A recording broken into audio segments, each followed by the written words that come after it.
وَمَاذَا عَلَيْهِمْ اور کیا نقصان ہے ان کا لو آمنوا اگر وہ ایمان لے آئے باللہ اللہ پر والیوم الآخر اور آخرت کے دن پر وَأَنفَقُوا اور وہ خرچ کریں مما اس میں سے رزقہم اللہ جو اللہ نے ان کو رزق دیا وَكَانَ اللہ اور ہے اللہ بہم ان کے بارے میں علیمہ جاننے والا ان اللہ بے شک اللہ لا یظلم نہیں ظلم کرتا مثقال ذرہ ایک ذرے کے برابر بھی وَإِن تَكُ اور اگر ہو حسنۃً کوئی ایک نیکی یضاعفها اس کو دگنا چگنا کر دے گا وَيُؤْتِ اور وہ دے گا من لدنہ اپنی طرف سے اجراً عظیما ایسا اجر جو بہت بڑا ہوگا فَكَيْفَ پس کیسے ہوگا اذا جب جئنا ہم لائیں گے من کل امت ہر امت میں سے بشہید ایک گواہ وجئنا اور ہم لے کر آئیں گے بکا آپ کو علی ہؤلاء ان لوگوں پر شہیدہ بطور گواہ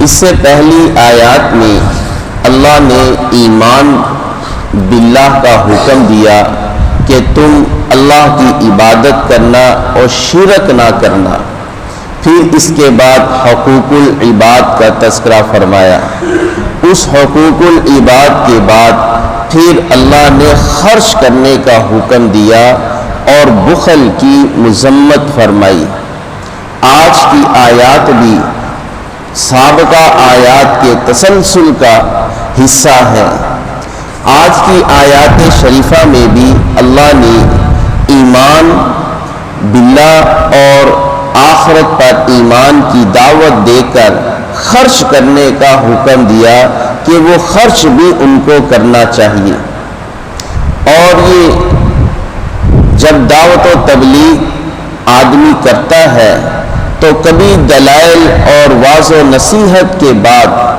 آدمی کا انداز یہ ہوتا ہے کہ اگر یہ ایمان لے آئے تو ان کا کیا نقصان ہے کیا ان کو حرج ہوگا اگر یہ ایسا کر لیں تو یہ بطور افسوس اور تأسف کے یہ جملہ کہا جاتا ہے ایسے ہی اللہ رب العالمین نے بطور افسوس اور تأسف کے ان کے اوپر ان کے بارے میں فرمایا کہ کیا حرج ہے ان کے یا کیا نقصان ہے ان کا اگر یہ اللہ اور قیامت کے دن پر ایمان لے آئے تو فرمایا وَمَاذَا عَلَيْهِمْ کیا حرج ہے ان کے اوپر علا کا ترجمہ پر ہوتا ہے لیکن علا نقصان کے معنی میں بھی آتا ہے کیا نقصان ہے ان کا لو آمنوا باللہ اگر وہ ایمان لے آئے اللہ پر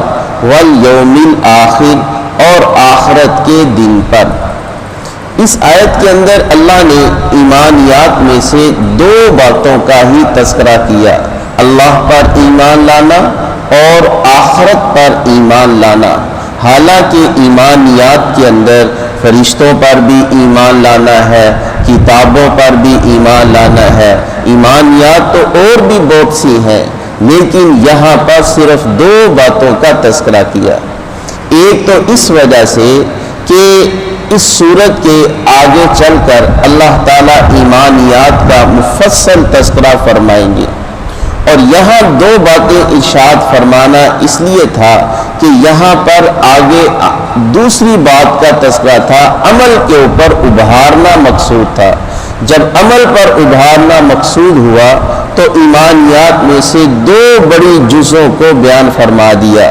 ان دو ایمانیات کے اندر سارا ایمان بند ہے. مثلا فرمایا لو آمنوا باللہ، اگر کاش یہ ایمان لے آتے اللہ پر. جب آدمی اللہ پر ایمان لاتا ہے تو پھر اللہ کی تمام کہی ہوئی باتوں پر بھی ایمان لاتا ہے. اس کے اندر فرشتوں پر ایمان لانا، کتابوں پر ایمان لانا، اچھی اور بری تقدیر پر ایمان لانا، ساری باتیں اس کے اندر آ جاتی ہیں. اور پھر آخرت کا تذکرہ اس لیے کیا کہ آخرت پر ایمان یہ در حقیقت انسان کو اعمال کے اوپر آمادہ کرتا ہے. اللہ نے جتنے احکامات دیے ہیں ان پر عمل کرنے کا جو داعیہ ہے، تقاضا ہے، وہ آخرت پر ایمان لانا ہی نظریہ ہے. اس لیے ان دو صرف ایمانیات کو بیان فرما کر سارے ایمانیات کا احاطہ کیا ہے. تو فرمایا وَمَاذَا عَلَيْهِمْ، کیا نقصان ہے ان کا، کاش کہ وہ ایمان لے آئیں اللہ پر، وَالْيَوْمِ الْآخِرِ، اور آخرت کے دن پر، وَأَنفَقُوا، اور وہ خرچ کریں، مما، اس میں سے، رزقہم اللہ، جو اللہ نے ان کو رزق دیا. ایک تو اللہ کے دیے ہوئے میں سے دینا ہے، ان کی کون سی کوئی فضل یا کمال کی بات ہے یا اپنی محنت کو دخل ہے. جب دیا ہوا اللہ کا ہے تو اس میں سے خرچ کرنا ہے. اور دوسرا اشارہ اس طرف بھی کر دیا، جو خرچ کرنا ہے وہ حلال مال میں سے کرنا ہے، کیونکہ اللہ حرام مال کا مالک نہیں بناتا، حلال مال کا مالک بناتا ہے. حلال مال میں سے دینا ہے. تو فرمایا وَأَنفَقُوا، اور وہ خرچ کریں، مما، اس میں سے، رزقہم اللہ، جو اللہ نے ان کو رزق دیا. وَكَانَ اللَّهُ بِهِمْ عَلِيمًا، اور اللہ ان کے بارے میں خوب جاننے والا ہے. انسان جو بھی خرچ کرتا ہے اللہ کی رضا کے لیے، اللہ اس کو خوب جانتا ہے، بلکہ ہر چیز کو خوب جانتا ہے. لہذا جب آپ اللہ کے نام پر کوئی صدقہ کرتے ہیں، یہ دینے والے کو بتانا ضروری نہیں ہوتا یہ صدقہ ہے، یہ زکوٰۃ ہے. آپ نے دل میں نیت کر لی، اللہ اس نیت کو جانتے ہیں. ایسے ہی آپ نے کوئی فی سبیل اللہ کوئی سبیل لگا دی، کوئی پانی کا نلکا لگا دیا، یا کوئی رفع عامہ کا کام، لوگوں کی خیر، لوگوں کی بھلائی کا کوئی کام بھی کر دیا، تو اس کے اوپر یہ لکھنے کی بھی ضرورت نہیں ہوتی ایصال ثواب فلاں کے لیے، فلاں کے لیے، یہ کہنے کی بھی ضرورت نہیں ہے. کیونکہ جس شخص نے اس کو بنایا ہے اللہ اس کے دل کے اندر کی باتوں کو بھی جانتا ہے کہ یہ دکھلاوا مقصود ہے، یہ ہماری رضا کے لیے کر رہا ہے. لہذا آدمی دین کا کام کرے اور اس کے اوپر کوئی پھٹی بھی نہ لگائے تو بھی اللہ اس کام کو خوب جانتا ہے. وَكَانَ اللَّهُ بِهِمْ عَلِيمًا، اللہ ان کے بارے میں خوب جانتا ہے. ان اللہ لا یظلم مثقال ذرہ، اللہ ظلم نہیں کرتا مثقال ذرہ، ایک ذرے کے برابر بھی. ذرہ کے کئی معنی آتے ہیں. ایک معنی تو وہ ذرہ کا وہ ہے جو ہوا میں اڑنے والے باریک باریک ذرات جو رات کو نظر نہیں آتے، سورج کی کرنوں کے اندر وہ اڑتے ہوئے نظر آتے ہیں. ایک ذرہ کا تو یہ معنی ہے. ایک ذرہ کا معنی رائی کے دانے بھی لیا جاتا ہے. ایک ذرہ کا معنی یہ سرخ رنگ کی چھوٹی چھوٹی چونٹیاں جو ہیں ان کو بھی ذرہ کہا جاتا ہے. عرب لوگ اس کو مثال بنا کر ہلکی چیز کی طرف اشارہ کرتے تھے کہ اللہ اتنا کم ترین درجہ بھی کسی پر ظلم نہیں کرے گا. اور یہ جو فرمایا گیا اللہ ظلم نہیں کرے گا، یہ ہمارے محاوروں کے اعتبار سے ہے. وگرنہ اللہ کا، اگر اللہ آسمانوں اور زمین والوں کو سزا دے دے تو بھی یہ اللہ کا انصاف ہوگا. اس لیے کہ ساری چیزیں اللہ کی پیدا کی ہوئی ہیں، اللہ کی مخلوق ہیں۔ آدمی جب اپنی چیزوں کے اندر تصرف کرنے کا حق حاصل رکھتا ہے تو جو ذات ان چیزوں کی خالق مالک ہے وہ ان کے اندر اپنی مرضی سے تصرف نہیں کر سکتی۔ اگر اللہ ان میں تصرف کرتے ہوئے ان کو سزا بھی دے دے تو بھی یہ یعنی انصاف ہے، کیوں؟ اللہ کے بندے ہیں، اللہ کی مخلوق ہے، اللہ جو چاہے کر سکتا ہے۔ لیکن اس کے باوجود اللہ تعالیٰ نے انسانوں کے ضابطے کے اندر رہ کر فرمایا کہ اللہ پھر کسی پر ظلم بھی نہیں کرے گا۔ ایسا نہیں ہوگا کہ کسی نے نیکی کی اور اللہ اس نیکی کو ظاہر نہ کرے، بلکہ فرمایا وَإِن تَكُ حَسَنَةً، اگر ہوگی ایک نیکی، حسنتن کے اوپر جو تنوین ہے یہ اس نیکی کی چھوٹائی اور کمی کی طرف اشارہ ہے کہ اگر چھوٹی سی چھوٹی بھی نیکی ہوگی تو کیا ہوگا؟ یضاعفھا، اللہ اس نیکی کو بڑھا چڑھا کر دگنا کر دے گا۔ کتنا دگنا کر دے گا؟ وَيُؤْتِ مِن لَّدُنْهُ أَجْرًا عَظِيمًا، اور وہ دے گا اپنی طرح سے اجر عظیم۔ اس سے اندازہ کریں ایک نیکی انسان عمل میں لے آئے، چاہے وہ حقیر سے ہی کیوں نہ ہو، ایک تو اللہ اس کو بڑھا چڑھا دے گا۔ وہ کتنا بڑھائے گا؟ یہ آدمی کے اخلاص کی بنیاد پر مختلف درجے ہوں گے۔ کم سے کم جو ایک نیکی کا درجہ ہے وہ 10 گنا ہے۔ من جاء بالحسنۃ فلہ عشر امثالها، جو ایک نیکی لے کر آئے گا کم سے کم اس کو بدلہ وہ 10 نیکیوں کے برابر ملے گا۔ پھر کسی کو 7 گنا اجر ملے گا، کسی کو 7 لاکھ، کسی کو 7 کروڑ، کسی کو 7 ارب نیکیوں کا ثواب ملے گا ایک نیکی کے بدلے میں۔ یہ اللہ اس کو بڑھا چڑھا کر دے گا۔ پھر کیا ہوگا؟ وَيُؤْتِ مِن لَّدُنْهُ، اللہ اس کو دے گا اپنی طرف سے اجراً عظیما، بہت بڑا اجر۔ اب جس چیز کو اللہ عظیم فرما دے وہ کتنی بڑی عظیم ہوگی جب اللہ خود اللہ اکبر من کل شیء، ہر چیز سے بڑے اور عظیم تر ہیں۔ جب اللہ کسی کو عظیم فرما دے وہ کتنا اونچا، کتنا اعلیٰ درجہ ہوگا، انسانی عقلیں اس کو شمار نہیں کر سکتی۔ تو اللہ اس کے اوپر اجر عظیم دے گا۔ اس سے اندازہ کریں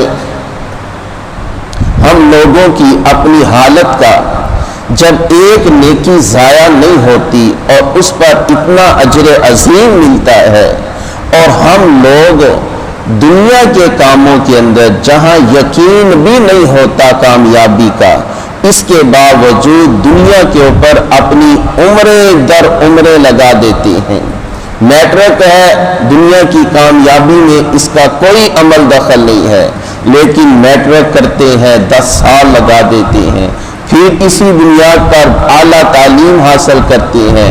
اس پر بھی گارنٹی نہیں ہے کہ اعلیٰ تعلیم کی وجہ سے کوئی اچھی جاب یا اس کا مستقبل اچھا ہو جائے، اس پر بھی گارنٹی نہیں ہے، لیکن اس کے باوجود دنیا کے کاموں میں بڑھ چڑھ کر حصہ لیتے ہیں۔